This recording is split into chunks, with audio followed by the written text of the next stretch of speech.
जब से शिक्षा मित्र आए थे, कम से कम प्राथमिक विद्यालयों में उन बच्चों को पढ़ाने के लिए और प्राथमिक शिक्षा प्रदान करने के लिए कुछ न कुछ योगदान आपके स्तर पर होता रहा था और एक विश्वास जगा था कि उत्तर प्रदेश के अंदर जो शिक्षा कभी बंजर हो चुकी थी, उस प्राथमिक शिक्षा को एक नया जीवनदान शिक्षा मित्रों ने दिया था। लेकिन कहीं न कहीं एक मिसहैंडलिंग है और दूरदर्शिता है कि हम न्यायालय के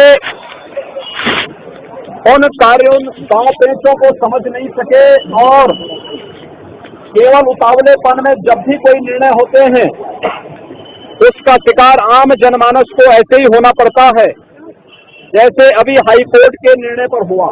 मेरा आप लोगों से दो अनुरोध होगा। एक, हताशा और निराशा में कोई युद्ध नहीं जीता जाता है।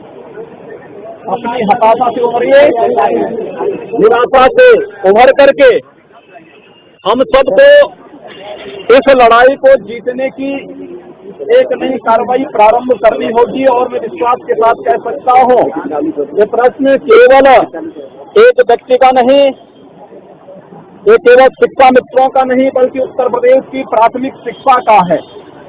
इसलिए इस लड़ाई में आप अकेले नहीं होंगे, आपके साथ एक बहुत बड़ा समुदाय आपके साथ खड़ा होगा। इसलिए मेरा सबसे पहला अनुरोध होगा कि अपनी हताशा और निराशा से उभरिए। दूसरा, उत्तर प्रदेश सरकार को अपना एक ठोस कार्यक्रम बना करके सुप्रीम कोर्ट में जाने के साथ साथ केंद्र सरकार के पास भी उन्हें अपने प्रस्ताव के साथ जाना चाहिए। केंद्र सरकार शिक्षा के क्षेत्र में जो भी योगदान देता है वो राज्य सरकार को देता है। राज्य सरकार उस पर आगे कार्रवाई करती है। अगर उत्तर प्रदेश सरकार आपसे संबंधित किसी भी उस प्रस्ताव को लेकर के पहले ही केंद्र सरकार के पास गई होती, संभवतः इस प्रकार की स्थिति नहीं होती जो आज आप सबके सामने आ खड़ी हुई है।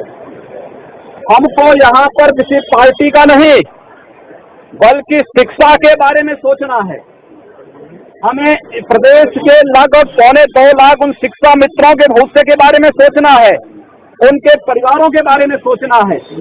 इसलिए राजनीतिक लाभ और हानि के लिए नहीं, बल्कि जो लोग खिलवाड़ कर रहे हैं, मजाक बना दिया है जिन लोगों ने शिक्षा व्यवस्था को, उन लोगों के मुंह पर एक तमाचा मारा जाना चाहिए इस आंदोलन के माध्यम से। और इसीलिए मैं आग्रह करूंगा, अपनी हताशा निराशा से उभरिए। इस लड़ाई को एक नया तेज और नई धार देने की आवश्यकता है।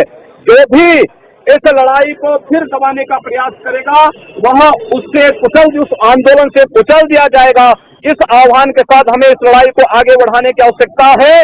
और प्रदेश सरकार को सबसे पहला कार्य तो इसको सुप्रीम कोर्ट में डिवीजन दाखिल करके इस पर नए सिरे से कार्रवाई करने की अपील करनी चाहिए। बहुत सारे रास्ते हैं, अगर कोई समस्या है उस समस्या का समाधान भी है। ऐसा नहीं कि कोई समस्या हमेशा के लिए समस्या बनी रहती है। अगर समस्या है तो समस्या का समाधान भी होगा, और समस्या का समाधान भी वहीं से होगा जिन्होंने समस्याएं अपनी अदूरदर्शिता से प्रारंभ पैदा की है। उनको अपना पैकेज लेकर के सुप्रीम कोर्ट के पास भी जाना चाहिए और भारत सरकार के पास भी जाना चाहिए। भारत सरकार के पास कोई शिक्षा से जुड़ा हुआ, शिक्षा मित्रों के हित से जुड़ा हुआ कोई भी इस प्रकार का प्रस्ताव आएगा तो हम लोग संसद में लेकर के, सरकार से लेकर के संसद तक उस प्रस्ताव का समर्थन करवाएंगे और शिक्षा मित्रों के हितों को हर स्तर पर, उत्तर प्रदेश की प्राथमिक शिक्षा को हर स्तर पर संरक्षण प्रदान करेंगे। इस विश्वास के साथ आप सबसे मैं इस बात का आग्रह करूंगा, याद रखना, हताशा और निराशा से कोई युद्ध नहीं जीता जाता है। अगर आप हताश और निराश रहेंगे, एक दिन, 2 दिन, 4 दिन कोई आपके आंदोलन के साथ रहेगा, बाकी हर व्यक्ति छड़ता जाएगा, करता जाएगा, अपना रास्ता बनाता जाएगा। इस पूरी लड़ाई को एक नई धार पूरे प्रदेश स्तर पर देने की आवश्यकता है। और जिन लोगों की अब दूरदर्शिता के कारण स्थितियां पैदा हुई हैं, उन लोगों को कटघरे में खड़ा किया जाना चाहिए, नंबर 1।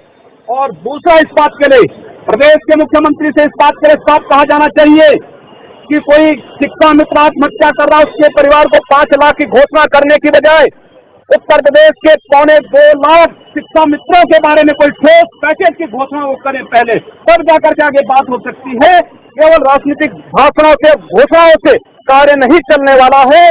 उनको अपने ठोस पैकेज के साथ सामने आना चाहिए।